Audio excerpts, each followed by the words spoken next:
Ms. Jerome Ferry, along with cameraman Alan Eggers, are doing an interview with Robert Kazimour, the founder and owner of the RFK Trucking Company. Bob, when and where were you born? Born right here in Cedar Rapids, Iowa, March 9th, 1935, at Mercy Hospital in those days. What was your folks' name? My parents, they were John F. Kazimour and Mary J. Stodela Kazimour. And where was your family living at this time when you were born? Right at the orchard on Otis Road, 2630 Otis Road, Southeast, Cedar Rapids, Iowa. That's the old Kazimour Orchard. That's the old Kazimour Orchard, born and raised there. How about siblings? Do you have any brothers and sisters? Have 4 older sisters. Ironically, they are all now younger than I am. And I don't know how that happened.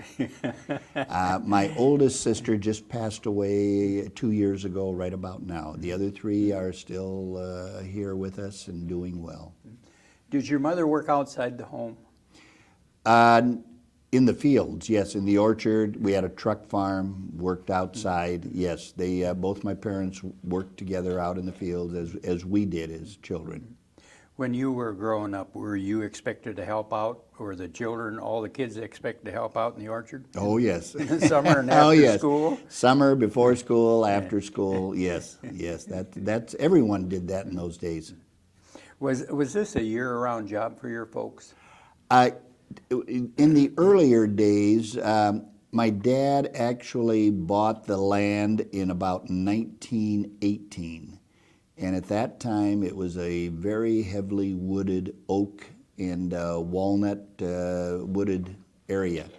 And he and his friends, for about 4 years before they were married, my mother and dad were married, every Saturday and Sunday would come out and they would cut trees. And they would then sell the trees and they would split the monies, which in those years probably weren't very much. And all the girlfriends of the young men would come out and have a picnic after they were done. And that's the way they cleared by hand that entire 40 acres. So after that, my dad farmed, planted truck farming and that sort of thing. But during the winter, he would usually work either at the packing house, Wilson in those days, and or some other place, Oshman, hide and fur during the winter. Where'd you go to school, grade school? Started kindergarten at St. Wenceslaus and finished there in the 12th grade. When you were in high school, did you play basketball? Yes. Yes, we soundly defeated Immaculate Conception one year. I thought I'd throw that in for your benefit, Jerry. Did you, I think you got a scholarship, didn't you, to go to college? Yes, basketball I got a basketball scholarship to go to Iowa State. I was the first in our family to go to college. And to be perfectly honest, if I hadn't had the scholarship, and in those days, Iowa State, for example, my very first freshman quarter, they were on the quarter system at that time. The tuition was $49.50. A lot of money, but not as it is today. But in fairness, I probably wouldn't have gone on to college if it hadn't been for the scholarship, just because in those days... finances. Finances. It was very simply, that's what it was. Did you? I know after college you went into the Air Force. Why was it that you, was it mandatory, or did you get drafted or anything? No, if you recall, back in those years, service was mandatory. And during college, I went through ROTC at Iowa State in the Air Force, ROTC. Upon graduation, I was commissioned, and then you had to go in for 3 years at that time, which I did. Yeah. Was ROTC similar to boot camp? It was Reserve Officer Training Corps is what ROTC stands for. We went through the various training, not as boot camp at that time, but we did go to a summer camp between my junior and senior year. We went out to Fairchild Air Force Base in Spokane, Washington, and there they put us through the boot camp for 6 weeks. I mean, they, yes sir, no excuse sir, and they would stand on your back while you did push-ups. And So they put you through the drill and the regimentation. It was good for us. We were young fellows. When you were serving in the Air Force, did you fly? Was you able to get a pilot's license? Or? No, not at that time. I started in flight training, and as I said, we had a 3-year commitment. And at that time, after we started, they decided to, if you wanted to stay on flying status, you had to extend to 5 years, which I chose not to do, and didn't finish flight school there, but I did later on after I got out in civilian life. Then when did you get discharged, and what rank were you when you? I was discharged as a first lieutenant in the reserves, and then I ultimately had to serve 7 years additional in the reserves, and I came out as a captain in about 1968. Were you married by this time? Yes, married. Mm-hmm. And who'd you? Married Janice Stodola Kazimour, and she was a Cedar Rapids native, graduated from Roosevelt High School.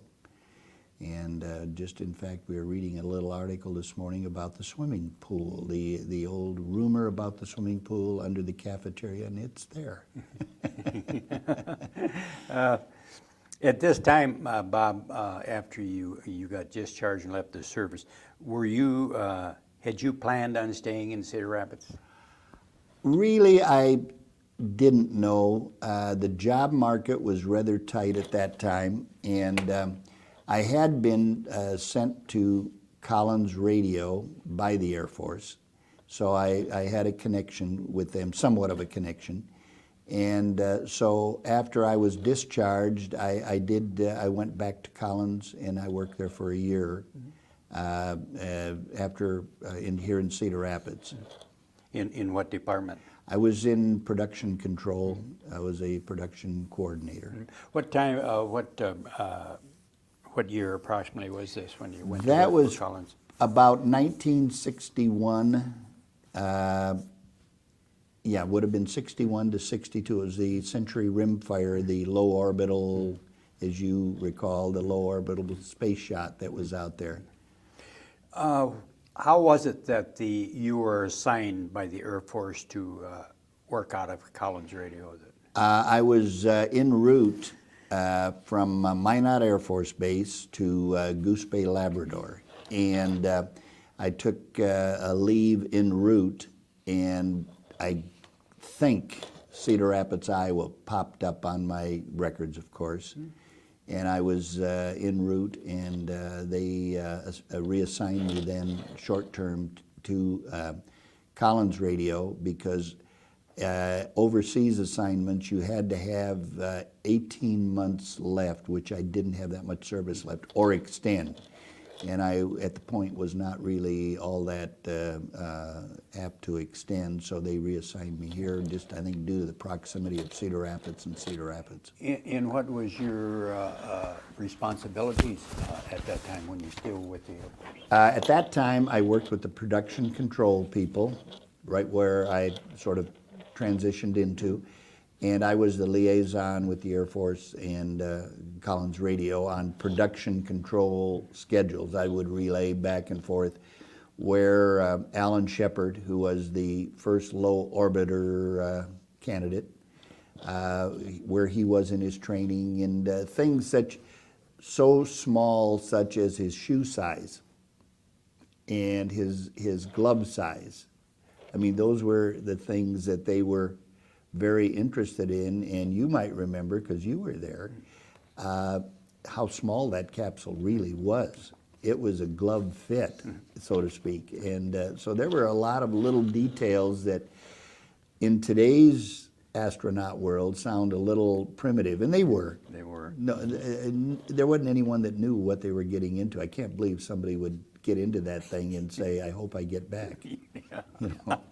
And when did you leave Collins? I left Collins in, I left Collins in May of 61, and I started with Standard Fruit and Steamship Company. How was it that you decided to quit Collins and go to work with this fruit company? Well, I had been interviewed before I graduated. I had a degree in horticulture and marketing. I had a degree in basic degree in horticulture. I had an additional degree in marketing from Iowa State with a finance major. And so they had interviewed me before graduating from Iowa State. But in those days, none of the companies would hire you until you had your required military service commitment taken care of, because they knew you had to leave. So you were sort of in no man's land. We were all in that same era, I think, and it was a little bit of a problem. So they were very nice, and they said, as soon as you get that commitment served, please contact us, and we'll be very interested with your background, sending you down to Central America and the tropics and the banana business and this sort of thing. What was your duties when you first started with When I first started, I actually started in the marketing department, but was hired because of the horticulture background, and I spent time in Central America, Honduras, Guatemala, Nicaragua, Costa Rica, and the various Latin American countries, working with the plantation owners, because Standard Fruit literally, ironically, it was a little like our owner-operator program many years later in the trucking business. The plantation owners owned the plantations.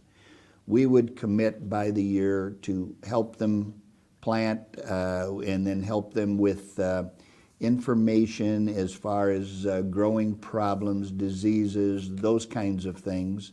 And then we guaranteed them, though, the market at a preset minimum price. So it worked out well for them, and that's really what my duties were down there. We're working with the plantation owners on everything from marketing programs to disease programs to fertilizer programs to things as basic as rescuing some of their plantation workers on a Sunday morning in the little lockups after they had too much fun on Saturday night. So it was for a young fellow, it was quite an experience. Yeah, I bet. How was it that you got the idea that you may want to start a trucking company? Well, we in years later, and this was in about 1970, about 10 years later, Dole Pineapple Company bought our company, Castle and Cook Foods, which owns Dole yet today and so forth. And they bought our company, and I had agreed to stay with them for 2 or 3 years minimum. And I took over as the sales manager for the various offices. And one of the large problems we had was getting reliable year-round, not just seasonal, but year-round trucking, refrigerated trucking capacity from the West Coast to the Midwest and the East Coast. So I came up and started working with the problem to create a Dole company truck line. And I worked on that for about a year while I was sales manager, and was to attend a company board meeting. And the fellow that was the chairman of the board at the time was sort of a mentor to me and really supported me and gave me a lot of good direction. He suffered a medical problem on the way when I was on my way to Honolulu, and so they decided not to put the company truck line together. They said, we don't want to do anything right now, we'll put it on hold. And I had said, well, if you'll support me for ICC authority and these kinds of things, I'll resign and do this. So that's what I did I did that in May of 1972. But it took a year before I actually left, because part of the arrangement was I had to pick and train my own successor, which I did, and that took a little longer than I thought. And we also were opening up in Europe at the time, and so I was doing some flying, some trips to Europe in marketing in Italy and France. And so finally, by May of 73, I finally left. In May 8th of 1973, we hauled our first load of Maytag appliances, which got us to the West Coast, and then the produce back. And that's the way we started. And did you name it RFK right at the beginning? Well, no, it was named Robert F. Kazimour Company excuse me, and the reason for that was the ICC said we have to have a name, and I said I don't have a name. What's your name? They just put Robert F. Kazimour. That's how we started, and then it very quickly became a DBA RFK, which are my initials, transportation, and that's the way it stayed until just the end. When you started this trucking business, Bob, were you aware of the many rules and regulations governing the trucking industry by the Interstate Commerce Commission? Were you? I thought I was, yes, but I wasn't. Every day a new rule would appear and a new obstacle. And the phrase, we're from the government, we're here to help you, didn't quite ring true in our case every day. Yeah. Did you have any competitors that were doing the same jobs or same routes, hauling the same loads as you were? Yes, and in those days it was very competitive. It took about a year or a year and a half to get a piece of authority, and the authority was very exact. For example, my first authority read appliances from the plant site at Newton, Iowa, Maytag, and the plant site at Webster City, Iowa, Frigidaire, to points in California, Oregon, and Washington. That's all we could do. We couldn't do anything else. And everybody was under those same thing. And to get those pieces of authority, you had to go through a whole court hearing. I mean, it was a judge, the whole thing. Mm-hmm. And everybody would protest and say, no, we're already doing it. We don't need any more competition. And it was quite a brutal process to go through. How many trucks did you have at startup when you? We actually started with 6. I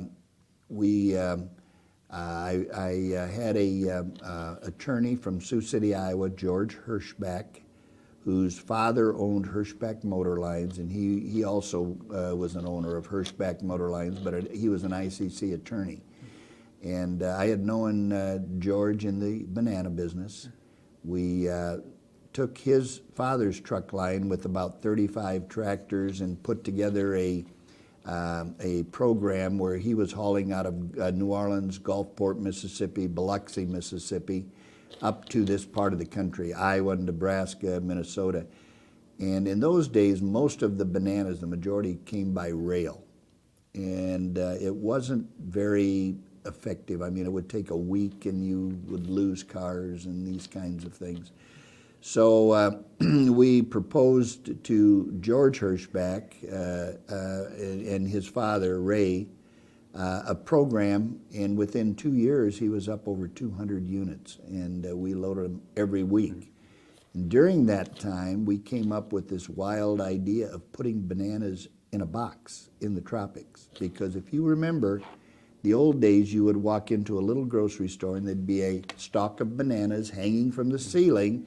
They were harvested like that in the tropics, put into the hold of the ship, just like that, laying on its side. They were unloaded, put into a rail car, laying on its side, hard green, and then taken to a ripening room here, wherever the destination was, Eagle Foods or Super Value, what have you, and ripened there and then shipped to the stores. Mm-hmm. And so we came up with the idea, which was really wild at the time. We took them, we cut them off the stalk down out at the plantation level, washed them, cleaned them, put them in cardboard boxes, and brought them up. And we experimented with that for about 2 years back in the middle to late 60s.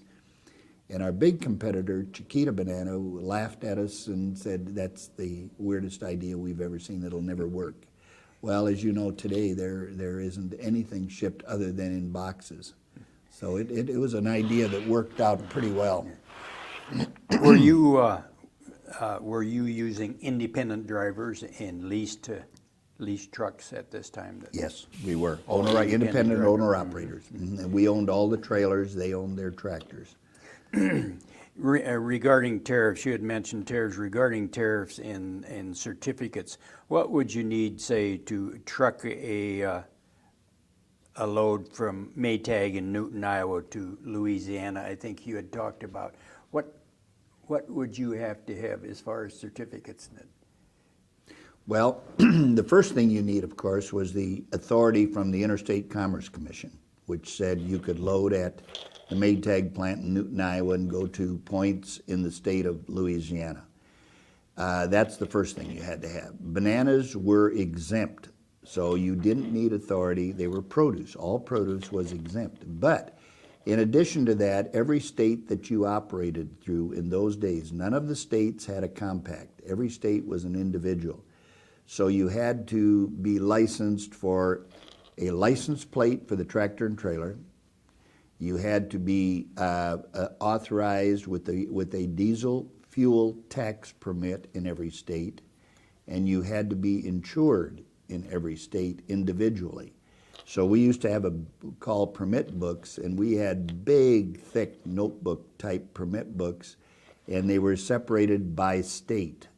And so these drivers would go through with these huge books, and whatever state they happened to go through a weigh station or be checked by the DOT, they had to bail out all of their documentation, and it all had to be in order, or they would just literally tie you up and fine you. So if you were hauling different loads, such as food, lumber, steel, into different states, you would have to have different tariffs and different certificates for all of them different loads. And Well, you'd have to have you had to be registered for those three things within every state. Then you had to file a tariff. You would file a tariff that was good through all the states, but you had to file them with individual states again, and they had to have them on file.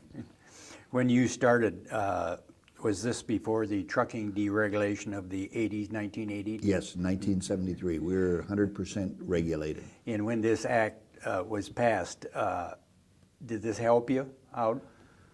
Not really, because by that time I had spent the majority of my time doing two things. Marketing, selling our line, because in those days you had to go out and make the sale, for example, to General Electric in Louisville, Kentucky. You had to get them to agree that you could provide a service. Then after you did that, you had to get them to agree to support you for authority before the Interstate Commerce Commission, which was again another year and a half process. And so they had to cooperate in all those kinds of adventures before you could haul the first load. So it was quite an operation to put together. Who were some of your biggest clients? Maytag, Amana, Frigidaire, Ralston Purina, Quaker Oats, several paper companies, because we would, as we got into deregulation, which is sort of a misnomer, but in a way it isn't, they deregulated only for the items where you could just get general commodity authority, which meant everything between points in the United States. So that was taken care of very quickly. So you could haul anything for anybody. You still had to register, though, with all the states.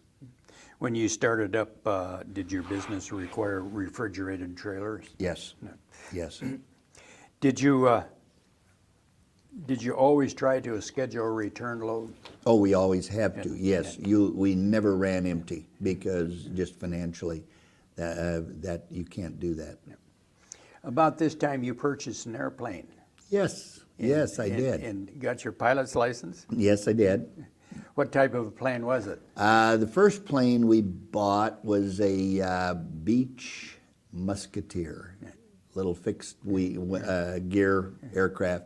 And then I moved on and got my commercial license and my instrument and instructor's ratings and those kinds of things. And went through a series of Beechcraft Bonanzas and Piper products and what have you, and Cessna 310s, little twin-engine planes, and so we sort of did a little bit of everything. Was Jan, your wife, was she enthusiastic about you buying a plane? Not overly, but what she did do out of self-preservation, she took the wife's co-pilot course, which supposedly when I died of a heart attack, she wouldn't die with me because she could land and take the aircraft off, which was wise.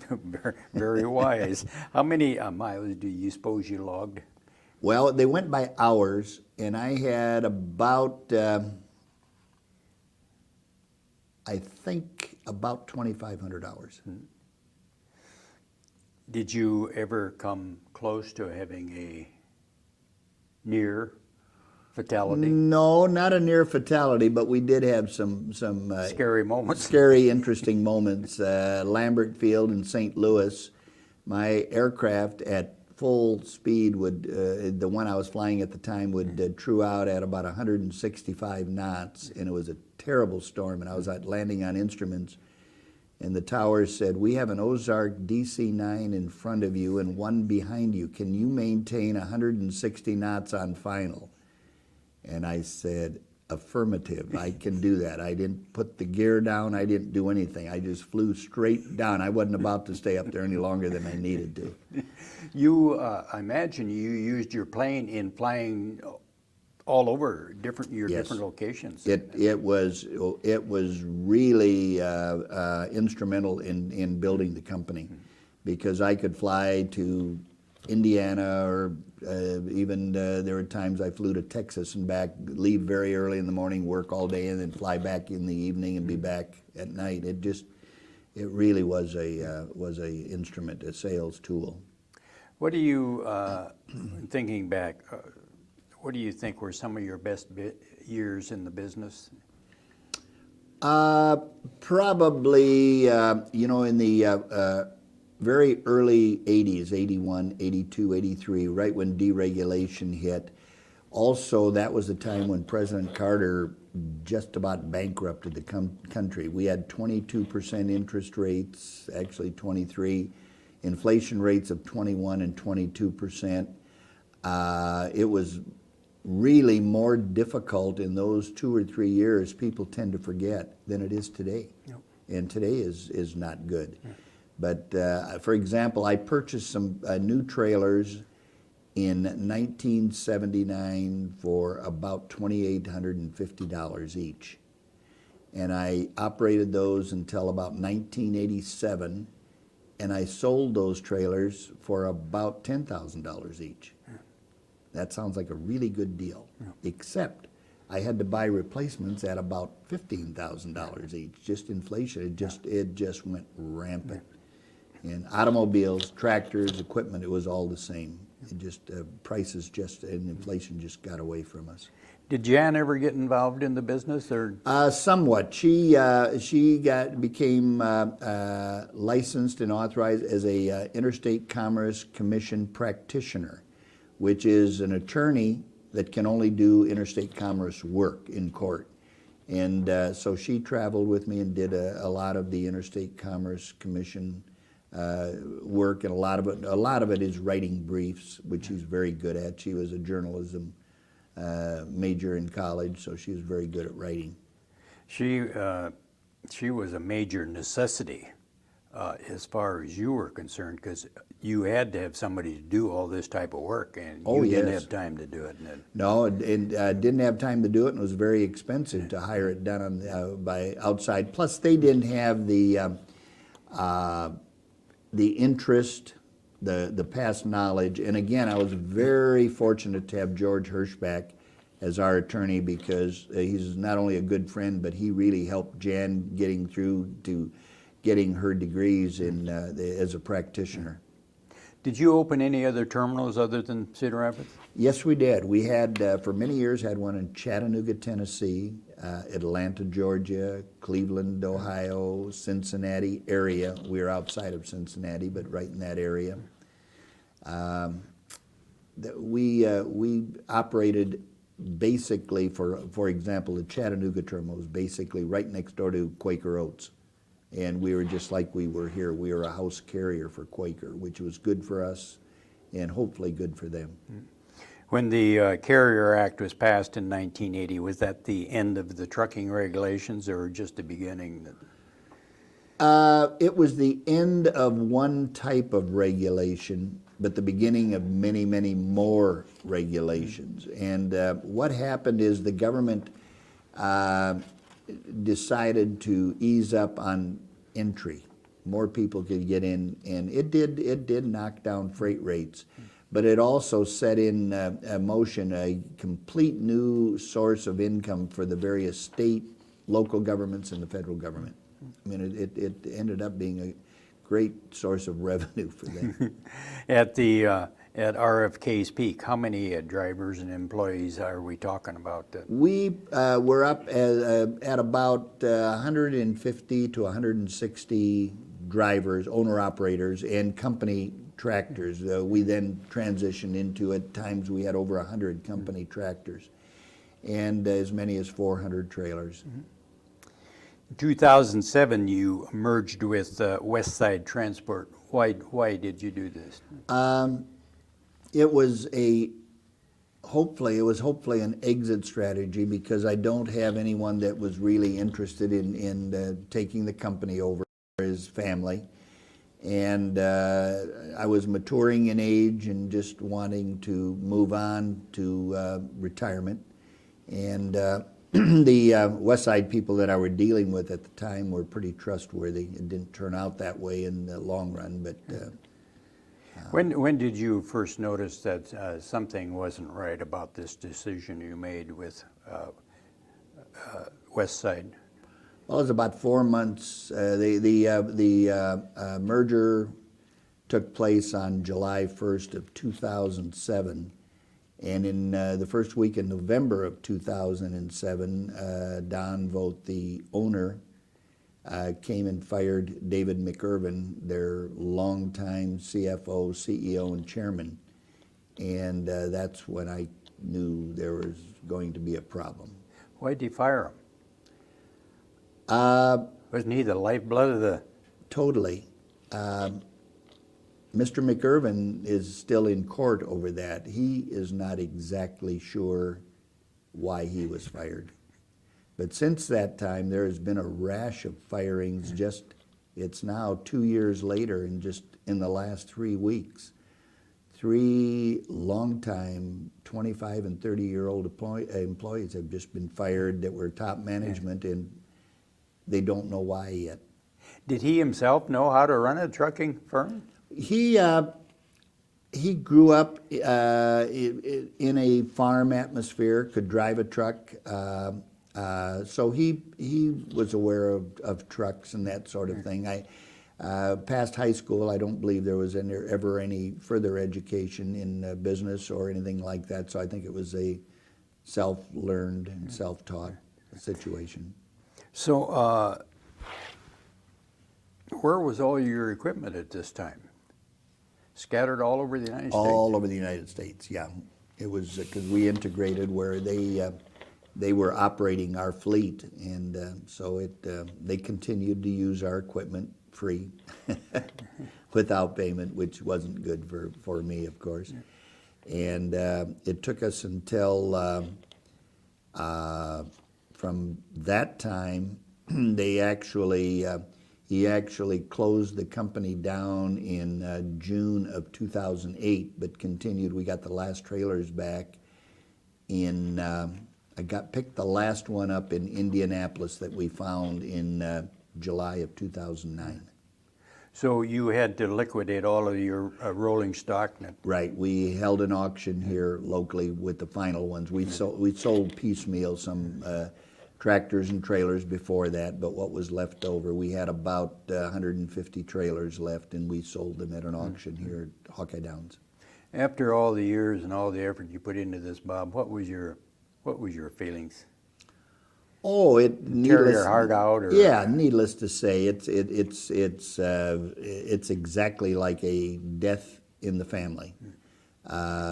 You started out creating this little company, and a lot of 2 o'clock in the morning syndromes, as I call it, when you slept for a couple hours so you weren't quite so tired, and you'd wake up and you think, at 6 o'clock in the morning I've got to get up and figure out how to make payroll. Big problem. Yeah. Or you have to do this or this, various problems and wrecks and things that you had to, so it's birthing and growing pains, very similar. And then when it ended the way it did, and egotistically, you like to see your name on the trucks and that sort of thing flying around the country, and a lot of compliments, and we kept our equipment really updated. And so when that all ended in a roaring crash, it I characterized it the other day in an interview with one of the transportation magazines. I said it's very similar as a truck crash and a complete destruction of the unit. It's a death in the family, and you go through all the same stages. And unfortunately, we're still in court at this time. In the next month, we'll have the court case. We'll see how it comes out. And you just move on. Yeah. Bob, you and your wife Jan were and still are great philanthropists in the community and have been for many years, and also being very involved in different organizations and community services. This is a rare gift. Where do you suppose this arose from? Your parents, your work ethic, or? I think basically it started with my parents. Growing up out at the orchard, my mother, bless her heart, she was as big as a minute and worked very hard, and all my sisters did.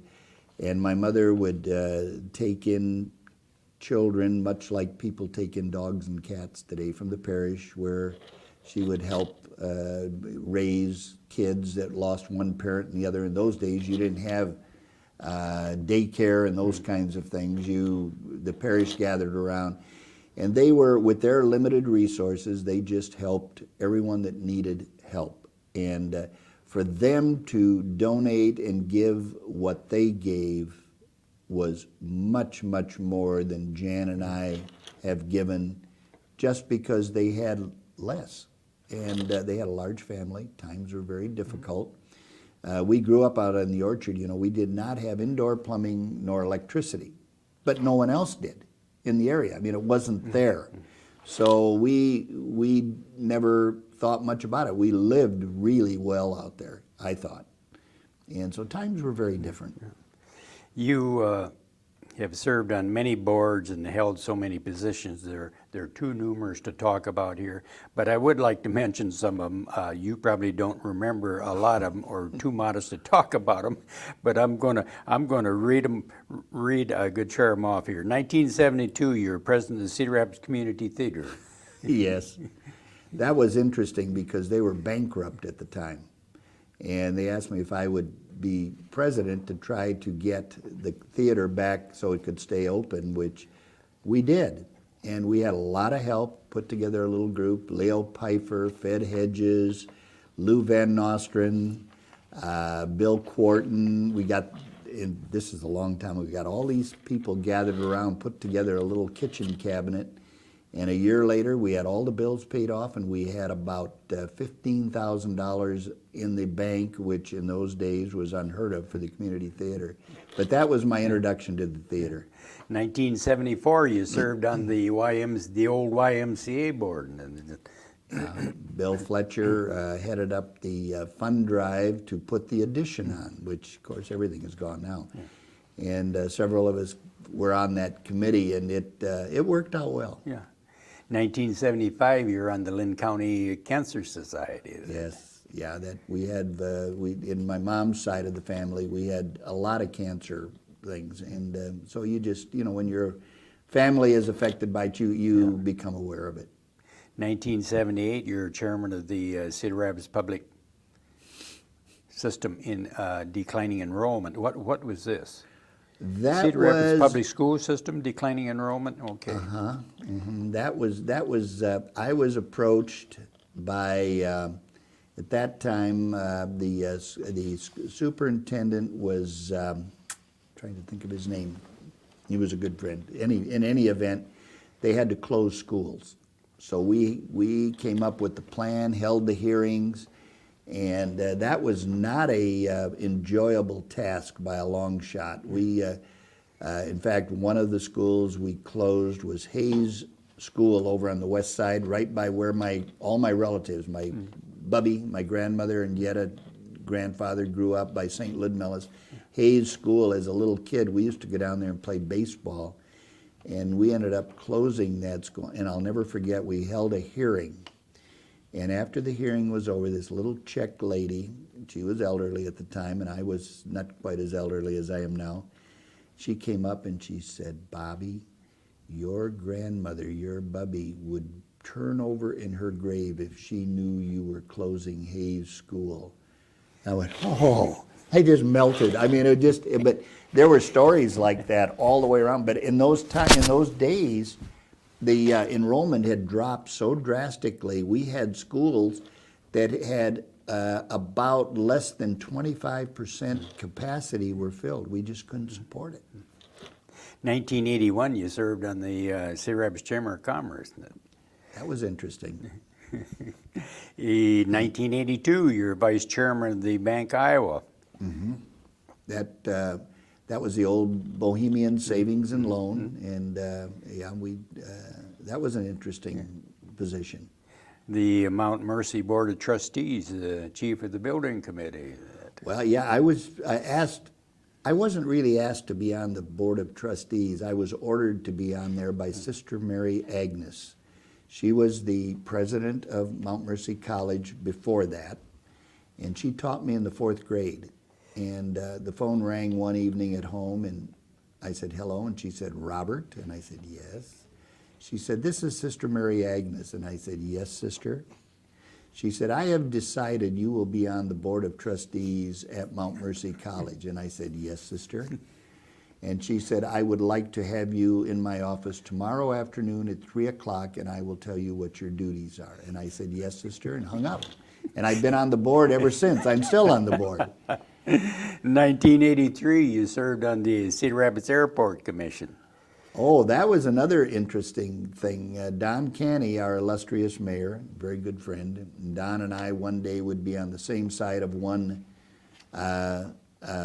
situation, and the next day we'd be on opposite sides, but we always remained the very best of friends. We had an arrangement when we were opposite. Whoever lost had to buy lunch the next day down at Konieczny's on 16th Avenue. But he called Jan and I. We were in Acapulco on vacation. He said, you have to be back here tomorrow. And I said, why? He said, I just put you on the airport commission. And I said, really? He said, yeah. And he said, we're trying to get the airport built. And they had 4 commissioners. Claire Rice just left Rockwell. And I replaced Claire, but there were 2 and 2, and they didn't get along, and they just voted opposite each other as a block. And so Don said, I need to get these plans off the desk. So I came back, and the very first meeting, Robert M.L. Johnson, good friend, Don Gardner, good friend, Paul Hauk, good friend, and Bob Blythe, another good friend. And they said, well, now welcome to the meeting. And Robert M.L. said, you know, in a month or 2, we'll get you all up to speed. And I said, time out. I said, can he put me on this board? And he said he wants to get these things in running. And I said, now if you two keep voting against each other, I have the only vote that counts. So we're going to do this in about 2 weeks. We're going to have this all done. And Brown, Healy, and Bach were the architects. So we all went over there. We spent 1 solid week there. And a week later, we had it all done, and the bids were let. So that was my experience on the airport commission. It was kind of interesting. In 1986, you served as chairman of the Regis LaSalle Foundation in the fund campaign. Yeah, that was an annual thing, and I was chairman of that year. And the Iowa Motor Carriers Board Director. Did that for several years, actually. It was on their state board. 1990, the director of the Interstate Trucking Association. Yeah, that was our national motor carrier association. 1996, the 6th Judicial District Board and Foundation Board. Still on that. Gary Hinsman, of course, who was our police chief many years ago, and Jan, my wife, of course, was the Civil Service Commissioner for 30 years. Interviewed Gary the very first time as a patrolman, and then encouraged him to apply, and he made police chief, did a wonderful job. Well, he's the director out there. And they had when he first came out there, that was about the time, they put together this board, and I had a truck driver named Charles Andrews. And we had a Charles Andrews Award after he died. And he was a 5-time prison loser. He had been in prison 5 separate times. And when he came to RFK, he was a very good truck driver, but he found a home and just turned a new leaf and became one of our most valued employees. And and oddly enough, Gary had arrested him the last time they sent him to prison. Charles Andrews, Andy, became one of our spokesmen to speak to the young people and tell them really what prison is about and what it's like. And it was sort of one of those fear of God things in you. And that started, so I'm still on the board out there, and now you probably just saw in the Gazette just a couple days ago about our newest, where we're building apartments for the parolees and their families to live, because a parolee cannot live in Section 8 housing by federal government mandate. So he can't live with his family when he gets out. So we came up with the idea we're going to have this so we can reunite the families and give them some support, and hopefully, doesn't always work, but if it works half the time, it'll be better than it is now. So that's still going on out at the 6th Judicial District. And Jan's also, my wife's on another board out there. She's on the district board, and this is the CCIA board that I'm on. This is just some of them. How in the world did you serve on all these boards and still have time to run a trucking business? Well, you know, when you enjoy what you're doing, you start early and end late. And it's interesting and it's fun, and we have met so many great people in this town. And this is a pretty great town.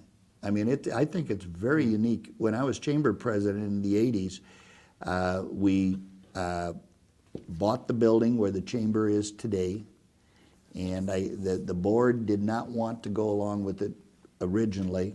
We had 4.5 employees in the chamber, and we were in Bob Armstrong's building across from where A Avenue is up there. And so the Elks Club decided to go out of business for the immediate time, and we looked at it, and the board didn't want to move, and they had another offer on the building, so I called Abbott Lipsky, and I said, Abbott, how would you like to own the Elks Club building for a short time? Hopefully short time, we may own it long term. And he never even blinked. He said, do what it, because he was following me the next year as president of the chamber. And Abbott just stepped up, and we bought the building. And luckily, about 2 weeks later, they voted, and we bought it through the chamber. And that started where they are now. And then we started the Committee of 100, which is now Priority 1 that year. And we also started the Business PM, which Larry Waller and I totally borrowed from the Tampa Chamber of Commerce. We even used their badges, didn't even reprint them, just with their blessing. And so we did a lot of things. And Tom Parks and I went over to Europe with Governor Ray and Billy at the time and did our first European, and we came back with American Profile. And that's one of, you know, so those things can happen. And that's the one thing, I guess, and this isn't history, this is just a thought, but this is why Cedar Rapids needs to keep going. Don't become despondent, don't lose heart. Things cycle. And I can remember so vividly that same year, the Harvey Schmidt was the chamber exec in Dubuque, Iowa. He called Larry Waller and I and Don Hattery. The three of us went up there because they were just on their knees. They had just lost Dubuque Pack, the Wallert. They had lost Caterpillar, John Deere cut way back, and there wasn't anything going on in Dubuque. So we were down on the riverbank with old tires and things looking downtown. And I'll never forget, it was July and it was hot. And he said, do you want to go up and we'll get a bite to eat? And I said, sure. And we turn around and start walking up towards the clock tower. And here a piece of tumbleweed comes blowing across the street. And it was the only thing on the street. And I turned to Harvey and I said, it's kind of a sign of your times, but you can't give up. And that's when they went after the gambling, got gaming, and look what it's done. Dubuque is now the most progressive. IBM just put 1,300 jobs in there because of their progressive. Cedar Rapids can do the same thing. It's a lot of work, but they can come back. After everything is settled in the court system, Bob, what do you what do you plan to do to keep yourself busy, or are you still going to serve on different committees if they Oh, want yes. you to? Yeah, there's a lot of things still that I'm on between Mount Mercy and the 6th Judicial and then St. Wenceslaus Parish Council. I'm on some other boards, and opportunities just keep presenting themselves, and they'll always be there. Yeah. So there'll be a lot to do, and as long as you're healthy, and I've been very, very fortunate. It's genetics, because I'm not too careful what I eat and that sort of thing. So my cholesterol is probably a little higher than it should be, but I don't take any medications or anything else. So I'm very fortunate. Did the flood of 2008, did they have any effect on you or your family? Well, it did.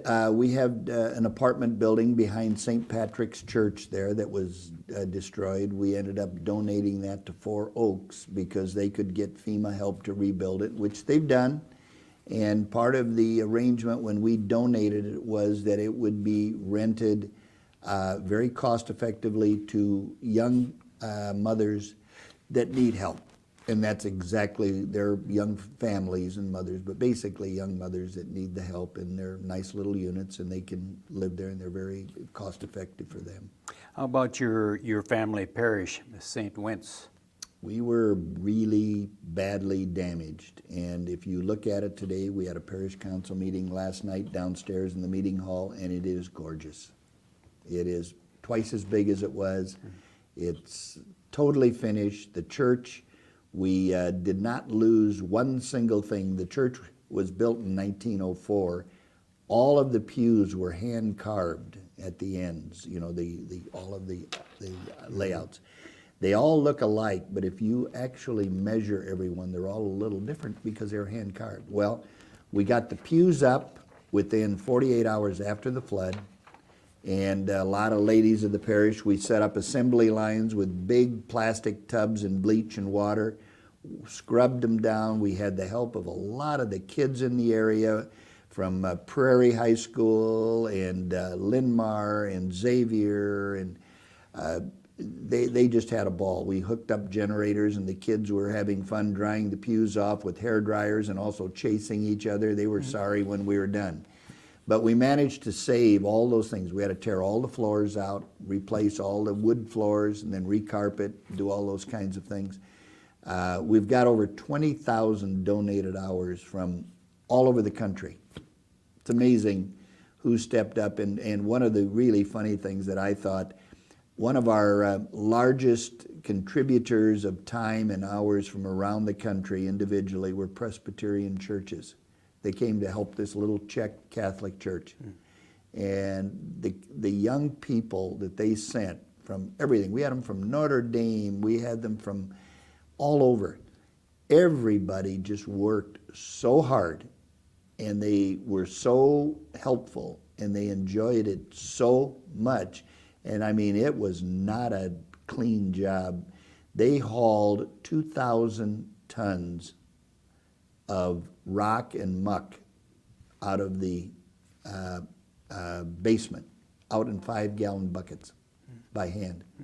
So I mean, it's the same thing with Cedar Rapids all over. Things can happen. You can't get depressed. You can't get disappointed. It isn't easy. It's difficult to do, but it can be done. Yep. Bob, you have some nice photos here. Let's pan the camera on them. All right. This is a photo of my mother and dad at their 50th wedding anniversary, taken at the orchard. Were they still at the orchard at that time? Oh, yes, yes. My father passed away at 97. This is a photo of my parents' wedding. This is my mother, her youngest sister, Catherine Stodla, who passed away at 102 a few years ago. My dad passed away in 93 at 97 years old. And another sister here who passed away at 102. So we have longevity in the family. Yes, you do. This is the family photo of my mother's family. The occasion was the funeral of my grandfather in 1949. That was taken at 1820 K Street, Southwest Cedar Rapids, Iowa. This is a photo, I guess you could say, of my first truck, but it wasn't mine. It was my father's at Kazimour Farm and Orchard, and that's when I'm 11 years old with my niece, Susan Quinn, and she was about 3 years old. This is a photo taken at St. Wenceslas Gymnasium. This is a group of us in high school in 1951. We're dancing the Beseda, a Czech folk dance. This young lady was my partner, Carol Hansen. Her son, just about a month ago, received an Emmy, Michael Emerson, for the TV shows and movies. This is a First Communion picture taken on the steps of St. Wenceslas Catholic Church. There I am, right there. This would have been about 1945, and Father Survey was our priest. This is a picture of one of our very first semi-trailer units. We owned the trailer. We had an owner-operator that owned this, Dale Huffman from Nebraska, and he sent me this picture just about 2 years ago. He had kept it in his house, and now they're moving to a retirement village, but he was one of our very first owner-operators, and this would have been in 1973. This is a photo of our new international trucks. Still have an older style decal on it. This was in about the year 1995, and we had purchased 100 of these trucks to expand. This is a picture of myself, my wife Jan, my older daughter, Dr. Kim Kazimour, lives in Gainesville, Florida now, my younger daughter, Corlin Kazimour, Corey, who lives in Cedar Rapids. This is a photo of Monsignor Becker, myself, and George and Barbara Bush. George Bush was vice president at the time and was in Cedar Rapids on an exploratory mission to see whether or not he was going to run for president of the United States, which he ultimately did and was elected. This is a picture of myself, my daughter Corey, Jan, my wife, and President Ronald Reagan, one of the nicest gentlemen you'll ever meet. He was here in Cedar Rapids, and this was right during the second campaign when he ran for re-election. Remembered Cedar Rapids very fondly. Bob, unless you have any more memories to share with us, the Carl and Mary Kaler History Center, the Linn County Historical Society would like to thank you very much for sharing your memories with us. Well, thank you very much for you two taking the time to do this. It's not only been enjoyable, but I think it's a great thing to have for years to come. You know, the people know a little bit about what happened in Cedar Rapids. That's right. So thank you two.